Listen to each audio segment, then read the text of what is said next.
یہی کچھ کم نہ تھا کہ ہم نے مسجد ویران کی، یہی کچھ کم نہ تھا ہم نے سودی کاروبار شروع کیے، یہی کچھ کم نہ تھا کہ ہم نے ماں باپ کی نافرمانی کی، یہی کچھ کم نہ تھا کہ ہم نے بیویوں پہ ظلم کیا، یہ جرائم ہی کم نہ تھے۔ لیکن یہودیوں کو دیکھ کر، مشرکین کو دیکھ کر، اب تو ہم نے نئے نئے مشرکین کے تہواروں کو بھی اپنا تہوار بنا لیا۔ کوئی 31 نائٹ بنا رہا ہے، کوئی نیو ایئر منا رہا ہے۔ آخر میں تم سے پوچھنا چاہتا ہوں، اگر 31 نائٹ کا مطلب یہی تھا کہ ہم کسی مسجد کے کونے میں بیٹھ کر کے رو لیتے کہ اللہ میری زندگی کا 1 سال کم ہو گیا، اگر اس میں کچھ جرائم ہو چکے ہیں تو میں تیری بارگاہ میں توبہ کرتا، تو شاید یہ رات بھی نجات کی رات بن جاتی۔ لیکن 31 نائٹ کو ہم نے ہندوؤں سے سیکھا، یہودیوں سے سیکھا، نصارہ سے سیکھا، مشرکین سے سیکھا۔ کیا ہے یہ رات؟ یہ رات 3 چیزوں کے مجموعے کا نام ہے، ایک زنا، ایک میوزک، ایک شراب۔ بلکہ اگر اس کو یوں کہوں تو جسے آپ 3 شین کہہ سکتے ہیں، شراب، شباب اور شاعری، یہ 3 چیزوں کے مجموعے کا نام ہے 31 نائٹ۔ اب ان تینوں جرائم کو میں الگ الگ آپ کے سامنے پیش کروں گا کہ یہ ان میں سے ایک ہی جرم خدا کے غضب کو دعوت دینے کے لیے کافی ہے۔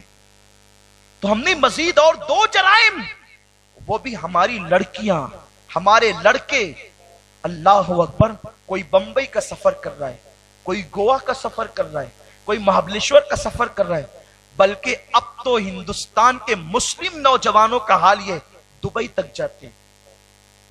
31 نائٹ سے پہلے پچھلے سالوں میں میں دبئی کے سفر پہ تھا، تو میں نے دیکھا کہ شہر دبئی کو بالکل دلہن کی طرح سجایا جا رہا، ہوٹلوں کے اندر بڑا اہتمام ہو رہا تھا۔ نے کہا یہ کیوں ہو رہا ہے، کوئی خاص بات ہے؟ تو لوگوں نے کہا نیا سال آنے والا ہے اور پوری دنیا کے عیاش دبئی میں جمع ہوں گے۔ دبئی کیا ہے؟ مسلم مملکت، اسلامی حکومت، یہ حال ہے۔ متحدہ عرب امارات جنہیں کہا جاتا ہے، 5 ملکوں کو جمع کر کے، اور اس کے لیے سب سے بڑی عیاش کا دبئی ہے۔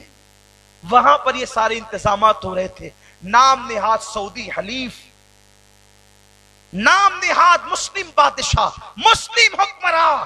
ہم تو ایسے مسلم حکمرانوں پہ لعنت کرتے ہیں جو عیاشیوں کے لیے لوگوں کو دعوت دیتے ہیں۔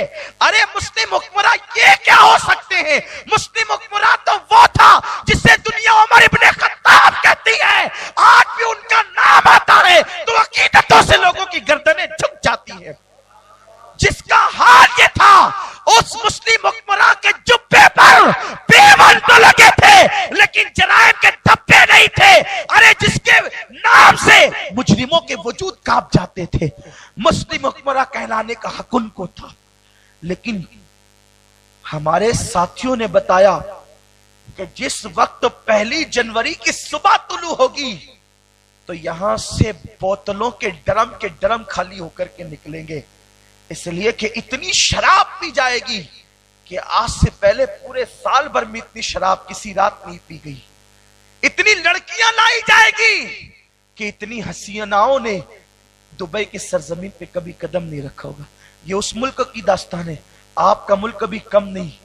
بمبئی کے اندر لوگ اتنی شراب پیتے ہیں کہ ایک ٹیکسی والے نے مجھ سے کہا کہ 31 نائٹ میں ہم جب کسی کو بٹھاتے ہیں تو پہلے پیسہ لیتے ہیں، اس کے بعد ہم ان کو ٹیکسی میں بٹھاتے ہیں۔ میں نے کہا ایسا کیوں کرتے ہیں؟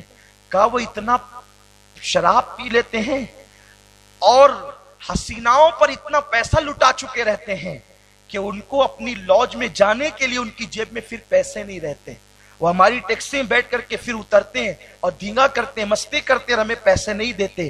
یہ حالت ہے، یہ صورتحال ہے۔